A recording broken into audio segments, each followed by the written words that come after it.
પ્રદેશ કોંગ્રેસ દ્વારા મહિલાઓ પર થતા અત્યાચાર અને મહિલાઓને મળનાર અનામત મુદ્દે સરકારે હજુ સુધી નક્કર કાર્યવાહી નથી કરી, જે મુદ્દે તાપી જિલ્લા કોંગ્રેસ દ્વારા જિલ્લા કલેક્ટરને આવેદનપત્ર આપવામાં આવ્યું હતું।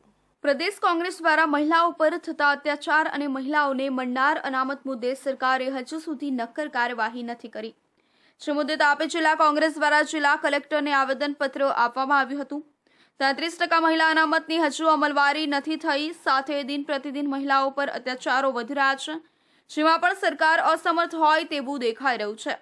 આવા મહિલાઓને સ્પર્શતા વિવિધ મુદ્દાઓ સાથે તાપી જિલ્લામાં મહિલા કોંગ્રેસના આગેવાનો અને કાર્યકરોએ જિલ્લા કલેક્ટરને આવેદનપત્ર પાઠવ્યું હતું અને સરકાર આ મુદ્દે નોંધ લઈ તેની ઝડપથી અમલવારી કરે તેવી માંગ તાપી જિલ્લા મહિલા કોંગ્રેસ દ્વારા કરાઈ હતી। અખિલ ભારતીય મહિલા કોંગ્રેસના રાષ્ટ્રીય અધ્યક્ષ એવા અલકા લાંબાજી, ગુજરાત પ્રદેશના મહિલા પ્રમુખ ગીતાબેન પટેલના આદેશથી આજે અમે તાપી જિલ્લા આયોજિત એક આવેદનપત્ર આપવા આવ્યા છે, જેમાં અમારા મુદ્દા છે કે 33% મહિલા અનામત તાત્કાલિક ધોરણે લાગુ કરવામાં આવે, મહિલાઓ પર થતા અત્યાચાર, બળાત્કારો, અન્ય કોઈ એવા મહિલાઓના શોષણ થતા જે દેશમાં ચાલે છે તેમાં ગુનેગારો જે પકડાય છે, ગુનેગારોને શિક્ષા કરવામાં આવતી નથી, તો એઓને પકડીને તાત્કાલિક ગુનો લાગુ કરીને કડકમાં કડક સજા થવી જોઈએ।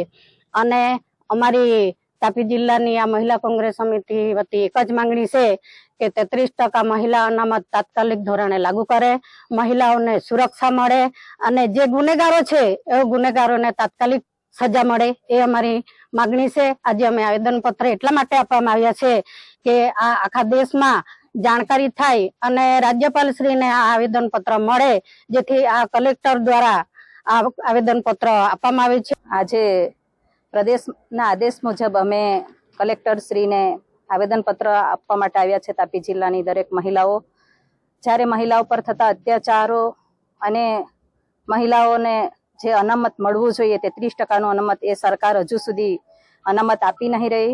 લોકસભામાં હોય, વિધાનસભામાં, એ બધી જગ્યાએ 33% લાગુ પડે, એ અમારી બધી બહેનોની માંગણી છે। એ સરકાર સુધી કલેક્ટર સાહેબ પહોંચાડે એવી આશા સાથે અમે દરેક તાપી જિલ્લાની બહેનો એવી આશા લઈને આવ્યા છે અને આપણા મુખ્યમંત્રી છે, વડાપ્રધાન છે, એ પણ આ વસ્તુને ધ્યાન રાખીને અમારી માંગણી જલ્દીથી જલ્દી પૂરી કરે એવી આશા રાખીએ છીએ। ભારતમાં 33% અનામત બિલ સંસદમાં પાસ થઈ ગયું છે, છતાં તેનો અમલ કરવામાં આવતો નથી।